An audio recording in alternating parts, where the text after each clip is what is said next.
உங்களுக்கு இரத்த குழாய்க்கு உள்ளே வந்து இன்ஜுரி ஆகும் பொழுது இமீடியட்டாக வந்து அந்த இடத்துல வந்து சில செல்கள் சென்று அதை க்ளோஸ் செய்யுது. இதை தான் பிளாக்குன்னு சொல்லுவோம். இந்த இன்ஜுரி வர்றதுனால வந்து அந்த இடத்துல இரத்த குழாயில் வந்து அடைப்புகள் ஏற்படுகிறது. இந்த அடைப்பு வந்து எந்த நேரமும் வந்து உடையலாம். அப்படி உடையும் பொழுது தான் அது ஹார்ட் அட்டாக்காக மாறுது. நேச்சர் என்ன செய்யுதுன்னா இந்த கால்சியத்தை எடுத்துகிட்டு போய் அந்த இரத்த குழாயில் வந்து டெபாசிட் செய்யுது. அப்படி டெபாசிட் செய்யும்பொழுது நாட்கள் ஆக ஆக வந்து அந்த கால்சியம் அதிகரித்து கொண்டே செல்கின்றது. ஒரு லெவலுக்கு அதிகரித்த பிறகு அந்த வெசல் வந்து கால்சிஃபைடு ஆகுது. இப்போ நீங்கள் ஒரு சிடிஓ ஒரு கொரோனரி ஸ்கோர் பண்ணும்பொழுது உங்களுக்கு வந்து ஹை ஸ்கோர் 400ன்னு சொல்லுவாங்க, 500ன்னு சொல்லுவாங்க.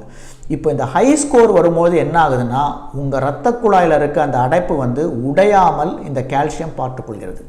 அதனால தான் கால்சியம் அதிகமாக இருக்கும்பொழுது அந்த டென்சிட்டி ஆஃப் கால்சியம் அதிகமாக உங்கள் ஹார்ட் அட்டாக் ரிஸ்க்கும் குறைகிறது. அதனால் வந்து உங்கள் வெசல் கால்சிஃபைடு ஆகுதுன்னு சொல்லும்பொழுது யாரும் பயப்பட வேண்டாம். இப்போ உண்மை என்னென்னா ஒரு 60 வயதுக்கு உள்ளவர்களுக்கு மேலே இருக்கவங்களுக்கு நீங்கள் சிடி ஆன்ஜியோவோ கொரோனரி ஆன்ஜியோவோ செய்து பார்த்தால் அவங்களுக்கு மோஸ்ட்லி வந்து அந்த இரத்த குழாயில் இருக்க அடைப்பு வந்து கால்சிஃபைடு ஆகுது. அப்போ வந்து சில நேரங்களில் வலி வரலாம், ஆனால் அது மாரடைப்பாக மாறுவதற்கு சாத்தியக்கூறுகள் வந்து ரொம்ப ரொம்ப குறைவு. ஸோ இப்போ இந்த புது டேக் ஹோம் மெசேஜ்னு சொல்லுவோம். அதனால் வந்து இரத்த குழாயில் அடைப்பு இருக்கும்பொழுது அது கால்சிஃபிகேஷன் ஆக உங்களுடைய மாரடைப்போட சான்ஸ் வந்து குறைவது என்பதை புரிந்து கொள்ள வேண்டும்.